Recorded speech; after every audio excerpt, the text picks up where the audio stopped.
Yes mbaniriza kade kano mwasibye mutya muli mutya ngenda kubasaba subscribing ate munyigene kade mbatumire kabali mu ggwanga erya Qatar Saudi Arabia basinziza mu ggwanga erya Oman alembe bazani bagaba nti muli bakabi nnyo kubanga mu following ane gamba nti comment section we eryawo obubaka bontera mu comments section ato sikalenga oji following abagita Fadi TV mongera kubanga mujye kumirako kubanga amawulire mbana go wano buli lunaku olukya akunse kuno Suzan Makula bituyengedde okubanga bimutabukira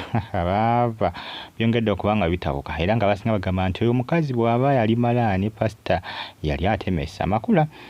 balemezza mbagamba nti Makula nti yali malaya era nti yetundira nga sadize kabalagala mu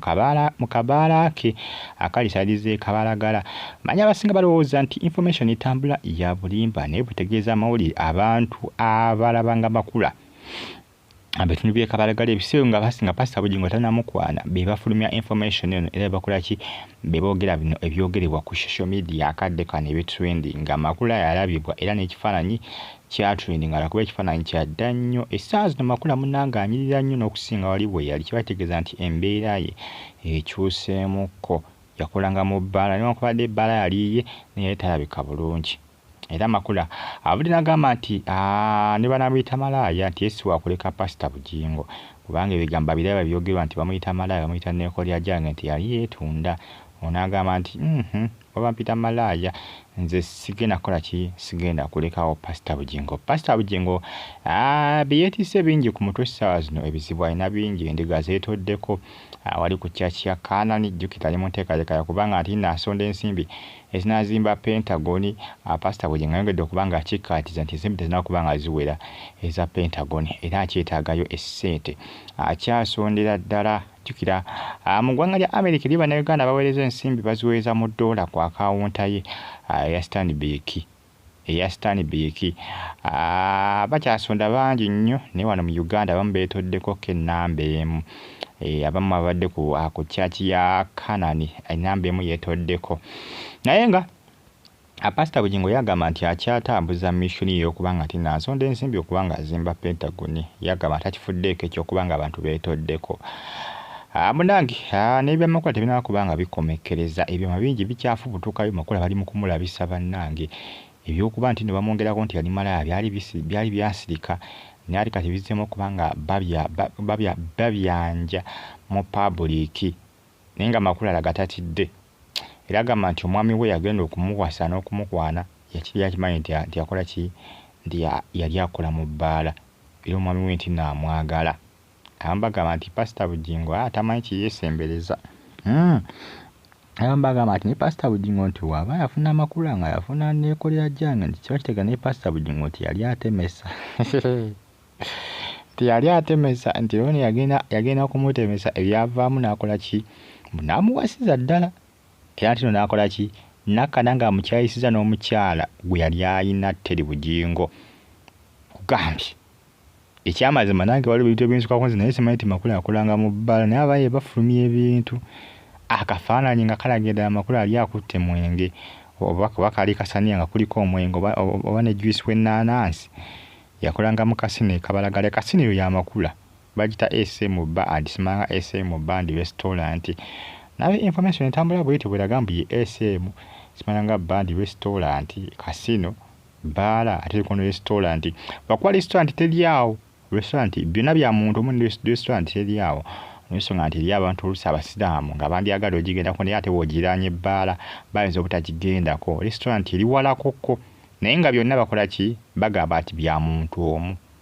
bw'ogenda ku bbaala ng'obuuza restaurant nga kutuyagala mwenge bakulagirira restaurant gyeri eri walakokko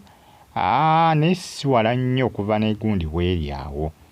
byonna bya muntu omu balumiza nti bya Suzan Makula era akyabimonitalinga bikyali bintu bira bimuyingiriza akasente kibategeeza nti ye boosi era akasente akakolebwa kweyo gundi kasino ne restaurant Makula yakola ki yasasula abakozi era akasimbi yakatemaatema newankubadde yalekayo manager naye byonna yakyakola ki yakyabimonitalinga era akyabikwasaganya Makula lagasiwa kwawukana ne pastor Bugingo gyagamba teri agenda kumawula na pastor Bugingo Wala bwe yagamba nti bali bamuwa bilioni 3 ayawukana ne Pastor Bugingo. Ayagaala n'obukadde ataano yatufeze Makula alimba. Makula watulimbye naawe, Makula watulimbye. Watulimbye ate ne weerabisa Suzan Makula. Makula agamba nti omukwano gwalina ne Pastor Bugingo kijja kuba kizibu kubanga yawukana ne Pastor Bugingo, kuba agamba nti laavu gy'alina nti buli lunaku olukya eyongera kukula. Agamba nti si wakawukanani na Pastor Bugingo. Gamba Pastor Bugingo ebizibu by'alina baaba kutya nnamba kati bya mutabani we agenda abivaako eby'okumusaba okubeera kakoda yagenda abivaako. Ate ebizibu byaliko essaazi bya kutungana kuzza bifo kugamba okujjuza ebifo endigye zaagenze mwe zaavudde. Kuba omulungu balina ekyakiyunga ebeera ekubyeko essaazi nate nga mulimu bigundi bifo bikalu. Toba comfortable. Ojjukira Pastor Bugingo alumiza nti waliwo bannamawulire abajjawo ku kyaki nga bazzeko ebifaananyi kubikola kumulabisa, era agamba nti bibaako bifaananyi bye ne bamulabisa nga balaga nti talina bantu ku kanali. Ebyo nalumiriza ababukedde TV weza ne bukedde olupapula nti bamutambulirako nnyo nti bakola ki bafulumiza ebifaananyi bino nti social media mukulu Bugingo ye bw'ate bakola ki